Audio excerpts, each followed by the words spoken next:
Hi everyone, it's Gene Calderon here with Gene Calderon Apologetics Ministries, going through our theme days, keeping up with the teaching videos, and really trying to get through this period of time that we happen to be in with the whole coronavirus and things, but keeping connected and really trying to offer as much as we can with people who may be stuck inside watching videos all day. We just want to be able to offer what we can do here with Apologetics Ministries.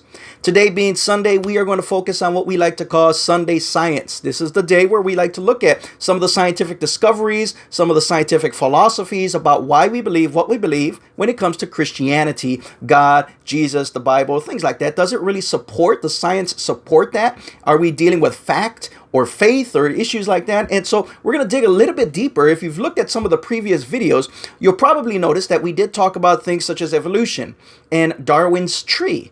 And we did also bring up the fact about the Cambrian Explosion. We talked about that just recently, and some skeptics might look at the Cambrian Explosion and still think that maybe Darwin, just maybe, could still be right. After all, the fossil record is still not complete. And who knows, maybe natural history could actually be rewritten by a new fossil discovery somewhere, somehow. Right? In fact, some people may even bring up the point that there are many microorganisms or soft body animals that may not have left a trace in the fossil record. So how do we know exactly what's going on? Again, that's some of the objections we might hear and some of the points that are good points that we should consider. Now, good scientists are going to have to leave that possibility open, but we have to ask ourselves as well, which is going to be most likely to be true? Because we do have enough preserved from before the Cambrian era that should be able to reveal if there were any ancestors in existence at that time. But the Cambrian Explosion was actually it's really too big of an event to be masked over by any mistakes in that fossil record. Again, when we understand how big and how impactful this Cambrian Explosion, which is where it gets that nickname, it was so big that to miss something would be pretty unlikely by now.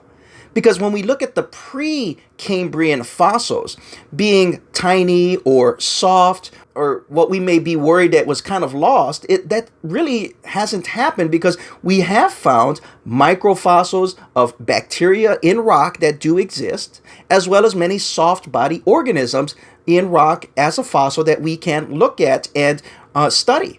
And because of this now, evolutionists are starting to turn to a new argument or a different perspective, and they might bring up something about, well, what about looking at the molecular evidence to be able to show a common ancestor? Well, honestly, that really isn't working out too well there either, because comparing one molecule and finding similarities wouldn't be consistent based on anatomy, based on the fossil record. And so, honestly, if we were going to look at it that way, we would end up with endless amounts of trees like Darwin's tree and actually never find that common ancestor.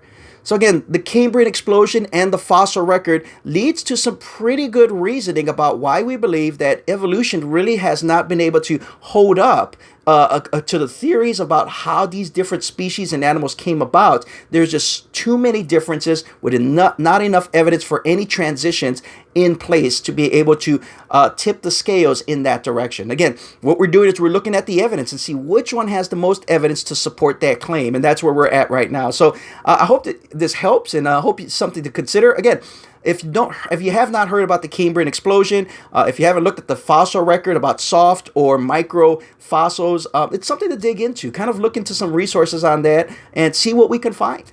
Again, this is Gene Calderon. I hope this helps. God bless you. Thank you so much for watching. And again, I do serve at Ratio Christi at Purdue University Northwest here in Hammond, Indiana. If you're looking to support a local missionary, that's what I am. That's how I serve in the community, as well as serving at my local church, which is Freedom Church in East Chicago, Indiana. But again, just serving the Chicagoland, Northwest Indiana area with apologetics, with Bible studies, with just discussion groups that you can find on Facebook, Twitter, Instagram. Look us up and join us anytime. We'd love to be able to serve as often as possible during these times. God bless you again. Thank you so much for watching.